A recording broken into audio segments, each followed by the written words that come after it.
Antes da gente entrar um pouquinho nas questões ali, como que a gente evita que tudo isso aconteça, que eu acho que é extremamente importante, eu queria entender um pouquinho sobre qual tipo de câncer que você mais vê ou via ali na mesa de cirurgia, nos atendimentos e tudo mais. E eu não sei se isso é diferente, mas se for diferente dos que você mais via, mas quais que tem maior índice, assim, Sim. o que mais acontece no Brasil. E quando você trazer esses nomes ali, numera quantos você quiser, trazer um pouquinho quais são os fatores de risco que geram isso. Sim. Cara, assim, na parte de tumores, a principal coisa que a gente pode pensar é, primeiro, não ter. Esse seria o melhor cenário. Que aí é intervir naqueles fatores de risco lá no comecinho, antes deles existirem. A segunda estratégia interessante é a gente pegar algo no começo. Que aí é que a gente falou, são pequenos procedimentos, pequenas coisinhas que você faz, e isso já pode te dar a cura do problema com pouca dor de cabeça, vamos dizer assim. Então, tem alguns tumores que eles são submetidos ao que a gente chama de screening, que é o rastreio, né? Que são tumores que todo mundo aqui já meio que ouviu falar. Por exemplo, a gente tem da parte, vamos dizer, do sexo feminino, a gente vai ter o rastreio para tumor de mama, que é muito conhecido, né? Todo mundo já ouviu falar de mamografia e tudo mais. Hoje o recomendado no Brasil é a partir dos 40 anos a mulher começar a ter sua primeira mamografia. História familiar é importante? Se teve, por exemplo, olha, minha mãe teve tumor de mama muito jovem, com 41, com 39 anos, a gente antecipa isso. Então, tem alguns tumores que são rastreáveis. Então, a gente consegue ou pegar ele naquele pré-câncer que a gente estava falando, ou algo bem no comecinho, e o resultado é, muito melhor. Então, mama é um deles. Colo de útero, ainda continuando aí com as mulheres. Colo de útero é um tumor... Primeiro, o que é o colo do útero, né? O útero é uma estrutura que parece uma pera, né? De ponta cabeça. Vamos dizer um funilzinho também assim. Na parte mais afunilada é o colo, que faz a conexão entre a parte interna do útero e a vagina, tá? É onde a mulher faz o que antigamente a gente chamava de Papa Nicolau. Hoje tem outros nomes, mas vamos manter esse nome Papa Nicolau porque é o nome mais conhecido, tá? E fazer o preventivo da parte ginecológica lá, pelo menos uma vez por ano, a menina que já teve relações e tudo mais, é muito importante, por conta que você pode pegar lesões pré-malignas, fazer procedimentos que vão preservar seu útero, que vão impedir que isso vire a doença. E o mais importante, Lutz, uma coisa que mudou, é uma dos grandes alteradores do nosso curso da medicina, que são, por exemplo, os antibióticos, que ficaram muito famosos, né? E as vacinas, cara. A vacina virou um tópico muito problemático recentemente, com tudo que a gente viveu, né? Então, mas, cara, a gente tem que lembrar que vacina salva a vida, cara. Isso aí tá fora de cogitação pra ficar pensando qualquer outra coisa. Lógico, coisas novas vão trazer sempre polêmica, tem que ser estudado e a resposta vai vir.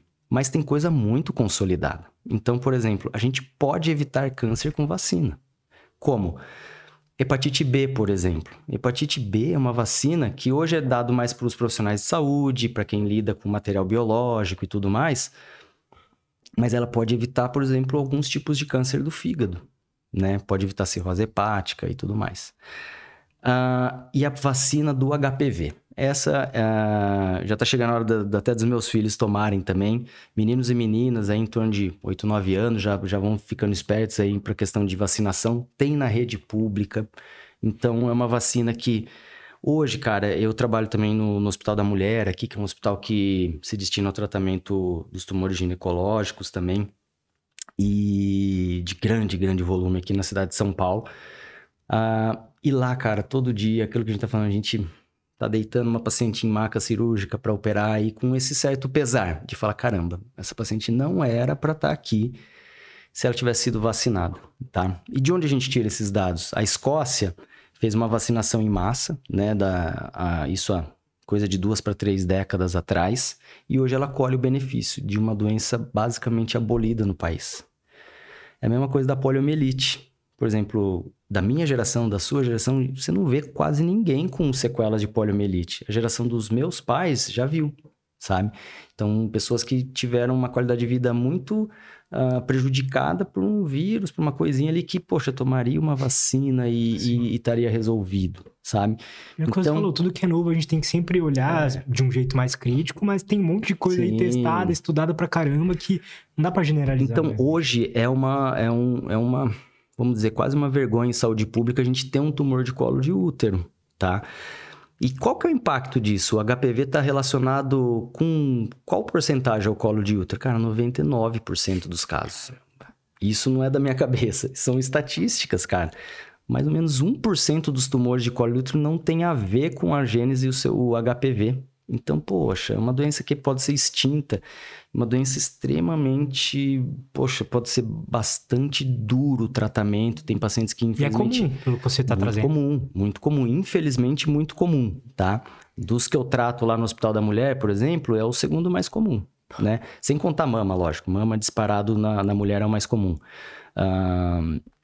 Mas assim, a gente tem que tomar cuidado, sabe? E uma vacina, não é nada demais, um preventivo que você possa fazer. Isso mas se a pessoa agora mais velha, assim, sem ser criança, tomar essa vacina, funciona Alguns casos, na rede pública tem algumas restrições por conta de disponibilidade. Justo. Mas como está tendo menos vacinação do que era esperado, às vezes alguns pacientes conseguem sim, sabe? Principalmente, você fala, olha, eu já tive uma alteração nos meus exames de preventivo, então esses podem. Ou já tive o diagnóstico comprovado de ter uma infecção pelo HPV. Ou quem já tratou, inclusive, hoje a gente já sabe que a gente pode dar um boostzinho de imunidade aí, vamos dizer, nessa parte do tratamento em quem já teve câncer de colo de útero. Então, as indicações se ampliaram, sabe? Mas assim, poxa, um tumor totalmente prevenível, sabe? Então, hoje meio que inadmissível a gente ainda ter esse problema, né? Desses tumores ainda mais seletivos, né? Tanto para homem, para mulher. Lembrar aqui também uma coisa interessante. Câncer de mama pode dar em homem também, tá? Raro do raro. Eu acabo operando também bastante questão de câncer de mama. E até hoje, numa carreira de quem faz muita cirurgia, ele vai ter 1 ou 2 casos numa carreira toda. Eu tive um caso, tá? Então, assim, é raro. Acontece. Dos homens não tem nenhuma indicação de ficar fazendo preventivo e tudo mais. Geralmente são homens já mais velhos que vão chegar com uma queixa de um caroço na região ali do mamilo e tudo mais. Coisa interessante também, próstata, né? Agora falando desses específicos, né? E que tem prevenção e tem rastreio, vamos dizer assim, né? A próstata é um terreno hoje que está em extrema mudança, né? Então, o que era um dogma até pouco tempo atrás de PSA e toque retal, PSA e toque retal, o toque retal está sendo rediscutido. Tem escolas que vão falar, não, tá louco, tem que manter. Tem escolas que vão falar que não. Hoje, por que que tá falando que talvez não? Porque os exames evoluíram. Mas a crítica não está disponível para todo mundo. Realmente. Então, assim, o toque vai acabar sendo a critério do médico, sabendo do seu arsenal ali para diagnóstico e tudo mais, sabe? Então, ainda em discussão, mas tem que o homem, a partir aí dos seus, agora um pouquinho mais, né, 45 a 50 anos, começar já a procurar um urologista, um especialista e tudo para começar a ter esse segmento, ou um bom médico geral também, tá? O exame que a gente dosa ali, o PSA também é extremamente importante, ele pode dar sinais. O PSA, ele é uma proteininha produzida exclusivamente pela próstata. Então, por isso que ele chama antígeno prostático específico.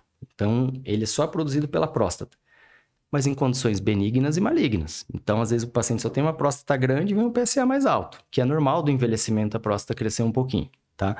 Então, mas aí, a avaliação do seu médico ali, ver com você. Hoje é muito valioso a gente fazer a curva do PSA, ou seja, ele sempre teve um PSA nesse valor aqui e agora deu uma subida. Isso é um sinal de alarme, mais do que um valor isolado. Por isso que é importante fazer uma recorrência ali, né? Isso. Então, desses específicos para os gêneros, basicamente são esses. E tem os que são da população geral, né? Pele, por exemplo. Aquilo que a gente falou, o fator de risco principal é a pele mais clara, são pessoas de olhos claros, pessoas de cabelo loiro ou ruivo e tudo mais. Não que sejam exclusivos, tá? Mas são os que têm mais esse tipo de problema. E aí é examinar. É um bom dermatologista, um bom médico clínico geral que vai olhar, vai detectar uma pinta que está estranha, uma feridinha que não fecha, aquela coceirinha. Lugares que a gente tem que ficar atento. Incidência de raio solar, nariz. Orelha. Então, por exemplo, vai na praia passar protetor solar, nunca esquece da orelha. Às vezes você olha o cara tá com Nossa, eu nunca passei no aquele caju torrado aqui assim, e a orelha é importante. A gente opera muito tumor de orelha, cara. Então, pra você ter noção, Olha aí, por conta bicho. que do sol que ninguém vai lembrar. Nuca, então, enfim, tem que tomar cuidado com o protetor. Hoje tem muita coisa, protetor solar causando câncer. Pelo amor de Deus, sabe? Lógico, eu vim aqui no seu podcast, eu vou ficar passando protetor solar aqui? Não faz sentido. Hoje é um dia que eu faço, sei lá, um profissional de home office, vai ficar mais em casa. Não precisa ficar passando protetor solar dentro de casa, sabe? É o adequado uso dos armamentos que a gente tem. Mas, pô, vai pra praia, vai pra uma caminhada mais longa, vai se expor, é interessante, tá? Então, protetor solar, ele pode ser usado, deve ser usado, esquece esse negócio de dar câncer. O câncer de pele é muito mais comum não usando do que qualquer problema que você possa ter com protetor, tá?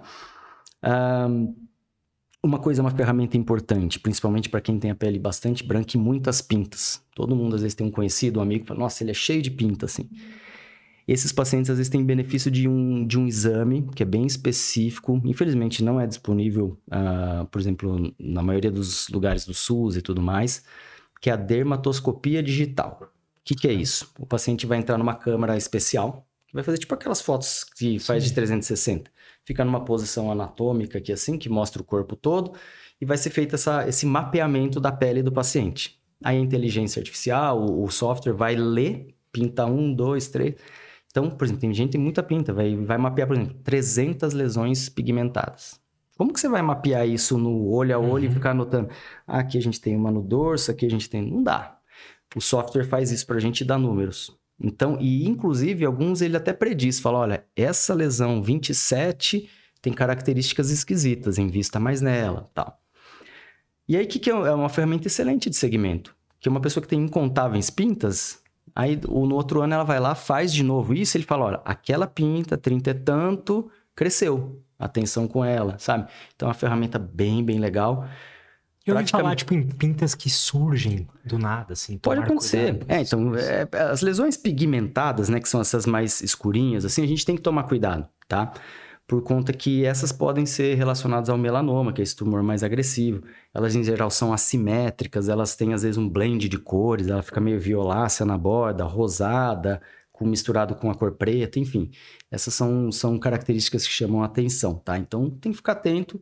Um bom dermatologista, infelizmente, nem todos são treinados para isso, né? Muitas vezes vão mais para uma parte estética e tal, mas tem muitos dermatologistas destinados a esse tipo de avaliação, tá? Perfeito. Pulmão, tanto homens quanto mulheres, né? O tabagismo, é o que a gente falou, ele aumenta aí mais ou menos em 30% a chance de você morrer de qualquer causa que vocês determine, seja ela cardiovascular, câncer e tudo mais. É muita coisa. É muita coisa. Diminui 10 anos de vida, que é outro dado que já foi trazido aqui. Enfim, hoje, fumar, a gente quase que já não consegue mais discutir sobre isso, porque é muito evidente o malefício dele. A indústria tem todas suas artimanhas, e hoje que a gente tá falando do vaping, né? Fica atento, porque os malefícios... A gente só ainda não tem todos os estudos, porque é uma prática relativamente nova, sabe?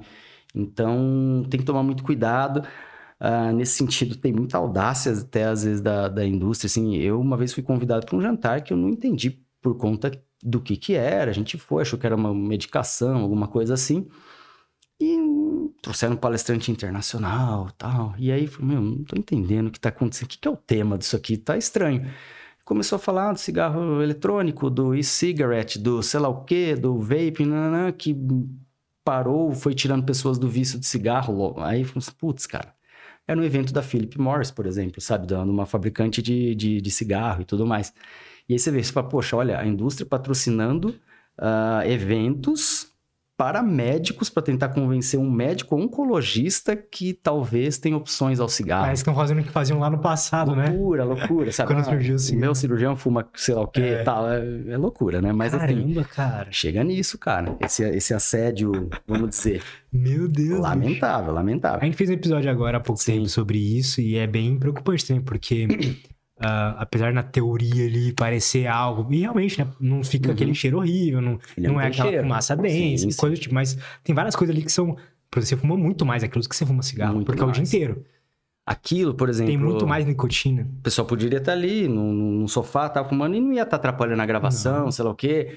A gente vê, cara, em hospitais, às vezes até... Por exemplo, você começa bem mais cedo. Num canto, no outro, no estacionamento, com vape e tal. Você fala assim, poxa, não é possível que essa artimanha é um gostinho. Isso foi driblando, caiu no gosto do jovem. Então tem que tomar cuidado, tá? E o último que vale a pena desses maiores aí... e que mais vitimam as pessoas são os tumores da parte do intestino grosso, né?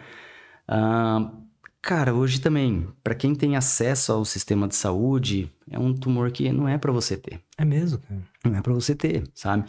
E é uma informação muito pouco dada.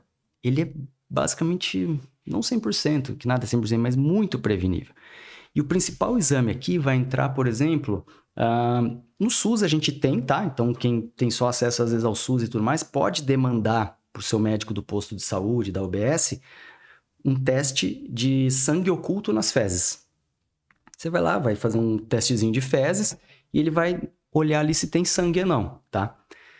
Notar que é um sangue oculto, né? Então, se você tem um sangramento propriamente dito, isso já não vale fazer esse teste porque você já tem um sangue visível. Então, é para aquele paciente que não sente absolutamente nada.